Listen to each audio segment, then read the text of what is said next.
Thanks for joining us on Morning Line. Nick Bear is here with News Channel 5 Chief Investigative Reporter Phil Williams. We're on the Plus. We're also streaming live at newschannel5.com on Facebook. Just want to remind folks, we're going to get to the phone calls here as we're talking about their series Broken and what's happening with DCS and juvenile crime. This piece airs tonight at 6 o'clock. Yeah. The neat thing about this series that you've all done is it's also on other platforms, right, Phil? Yeah, this is such an important and complicated topic that we're essentially doing many documentaries for each one of these segments. And so, tonight at 6 you can see the broadcast version, but then we're going to have, for all of these, another version that will be on our streaming apps, Roku, Amazon Fire TV, right. Apple TV, and on our website, newschannel5.com. So for every one of these, like the segment you just saw on A Dangerous Game, there is, I think, a 9-10 minute way more in depth mini documentary about that. I think we may have time here to take a look at one about kids and guns. There's a 10 or 12 minute mini documentary on that subject. And I really encourage people to go on Roku, Amazon Fire TV, get the newschannel5.com app, go to our website, and watch these, because we really dig deep into these subjects. I think it's awesome that all these other platforms, and that's the future too, by the way, Phil. Let's go next to lots of phone calls. Elaine, good morning. Hi, Elaine. Hi, Nick. Hi. Thank you, Mr. Williams, for doing these stories. When these boys get out and steal the cars, whatever, that's terrible. But when a 12-year-old boy murders, and the judge used the word murder, it was his first murder case in Franklin County, he got nothing. He was not held. He did not wear an ankle bracelet, nothing. And I want to know why, when Child Services, Melanie Boland was the one here in Franklin County. I called Nashville complaining about her, and they told me there was nothing they could do. Okay, and I'm not familiar with that specific case. If we can get a phone number for her. She's on line 5, if you can get that, Mary Elena. Yeah, and she's called before, and it's frustrating for the victims' families. And one of the problems that we've encountered, and I don't know about this situation, we have a whole mini documentary on the kind of the issues behind some of these juvenile crimes. You may have a child who is mentally ill. You may have a child who has been subjected to just horrific abuse, and so these cases really are complicated. Yeah, there's nothing simple about it. You're absolutely right. So let's go next to, I believe we have Ann. Ann, good morning. Hi, Ann. Good morning. I have experience, or did have, with metro schools, and children come to school to eat and would sneak in and out of school all day long.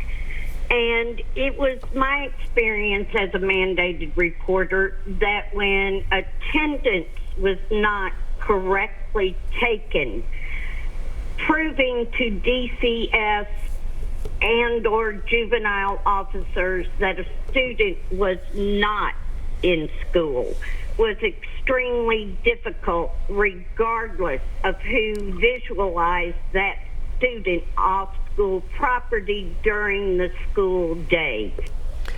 Is there a link there? I mean, with some of these kids that are being arrested, I'm just guessing they're tardy a lot. Well, when a child is not in school, then there certainly is plenty of potential for that child to get into trouble, to be hanging with the wrong crowd. And I think the system is constantly trying to deal with those kids. Yeah, truancy, going after them. And one of our other colleagues, Chris Conte, has been working on this angle about what various programs are out there, and he met up with one group that is working with kids who are truant as a way of early intervention. We say kids as an umbrella, Phil. I'm just wondering, at least in the experience that you saw when you were out and about on this, how many of the juveniles that you came into contact with that were in trouble were female? Majority are male. The vast majority are male. Vast. It's not even worth mentioning one or two women. I'm not saying they don't get in trouble, but it's guys. It's guys. But the Yorlitz case, we had, I think, 3 females. That's right. Oh, it happens. Don't get me wrong, but it is mostly young men. Let's go next to Smiley. Smiley, good morning. Hi, Smiley. Good morning, Nick. Yes. I'd like to make 2 short points, so please don't cut me off too quick, okay? Okay. Point number 1, you may disagree or agree with me on this, but that is your prerogative. The party that I blame for all these kids doing these things today is the ACLU. They have become so powerful that you can't slap your kids on the hand. You can't make them sit in the corner anymore. That's child abuse. Point number 2 is I heard a story one time about a kid that got caught stealing something in a store, and the manager caught him, called the kid's mother. The mother came down, paid the store manager. The mother took the kid home. She put a chair out on the front lawn and made the kid sit out on the front lawn with a chair, with a sign saying, "I am a thief." Well, one of the neighbors saw it. They called the police, and the police arrested the mother for child abuse.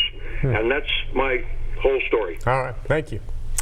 I don't know if there's a component here on discipline in parents. Certainly parents play a role in all this. I don't know where he's going with the ACLU, but in terms of punishment and whether or not parents are playing enough, how many of these kids have come from solid backgrounds of family? Well, and that was one of the issues that we really have dug into. In fact, you can go online and look for that video called Communities in Crisis.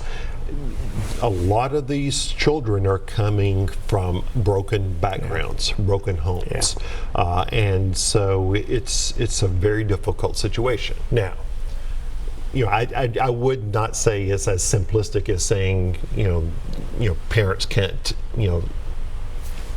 use corporal punishment. Right, sure. It's a lot more complicated than and that. having a difficult home life is certainly hard, but there are plenty of kids who have overcome that and don't commit crime. So I'm not looking to make that for an excuse for a lot of these young offenders either. Let's go next to Jay. Jay, good morning. Hi, Jay. Yes, I just have a comment. With the past caller just called, I do agree. I feel like our hands is tied as a parent when you're raising kids, where the kids feel like if my mom and daddy can't do this, then the officer, it roll off into the streets. And so this is what we get, high crime rate in Nashville. Good luck. Parents again? Yeah, and one of the things we're finding is that there are, we hear this criticism frequently, where are the parents? We're hearing from parents who are saying, I have tried to get help. My child is out of control. They're afraid of them. They're afraid of their own children. And I cannot get help. And we're looking into that angle as well, because I think that is a serious, serious issue here. All right, let's go next to, I think we have, is it Marcel on line 9? I've got you following along. Marcel, good morning. Hi, Marcel. Hey, good morning. First and foremost, a heartfelt thank you for reporting on these important issues. 2 quick points. I know of and work with smart, caring teachers and schools here in Nashville that have implemented restorative practices, and of course what this does, in addition to giving students a voice, it provides a vehicle for healing trauma. And secondly, there are also a lot of youth here in Nashville that are working hard to make a positive impact in our community. As an example, we had the 2 young men on the other night from Maplewood High School discussing their capstone projects. And I know of one, for example, that helped to bring books to areas of low literacy.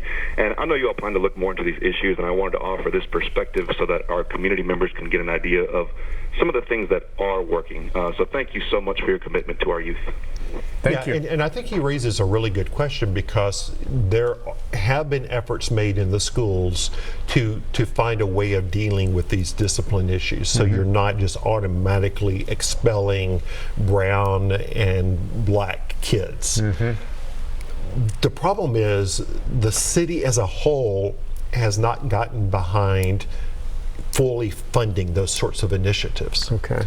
And so, that's got to be a piece of the puzzle. That's got to be part of the conversation, because a lot of these juvenile offenders are coming from very difficult backgrounds, and the community has to respond on all sorts of levels, including in the school system. The majority of the violent offenders who are coming through juvenile court these days are coming from zip codes that have some of the worst schools in the state. Okay.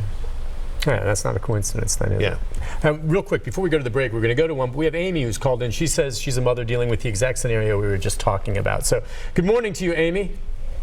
Good morning. What's your situation you're dealing with? Well, my daughter, I'm actually going through this same issue with my daughter. She comes from a great background, though, and she's 13. And the town we live in is not so great. But I can't get her to go to school in the mornings. I mean, it's a fight every morning. And it's like you said, you can't get any help. I mean, and the school even told me to get her for an unruly child. I called the juvenile department, and they said that she didn't qualify for that, to be charged with an unruly child. Yeah, I mean that. Listen, Dwayne here says he's called the Youth Crisis Center 9 times with no results, and you hear Amy here saying she's seeking help. She's trying. Here's a caring, loving mother and a daughter who just won't listen. And I talked to a mother last week on Friday, I think, and she said that her son has been arrested 23 times. Oh, wow. And most recently was arrested for domestic violence at home. He gets arrested, taken to juvenile detention, and then they call her and say, come pick up your child or we're going to file child abandonment charges against you. And returning him to the home where this domestic happened, probably on her, right? I don't know. And so, you know, this is, and we talked to Judge Calloway, this is a serious issue that, you know, she would like to have more resources to deal with these sorts of situations. All right, we'll take a break on that note. We'll come back. Our final segment with Phil. We'll have more of your comments off of Facebook, as well as phone calls, and one more quick clip to show you as well. We'll be right back.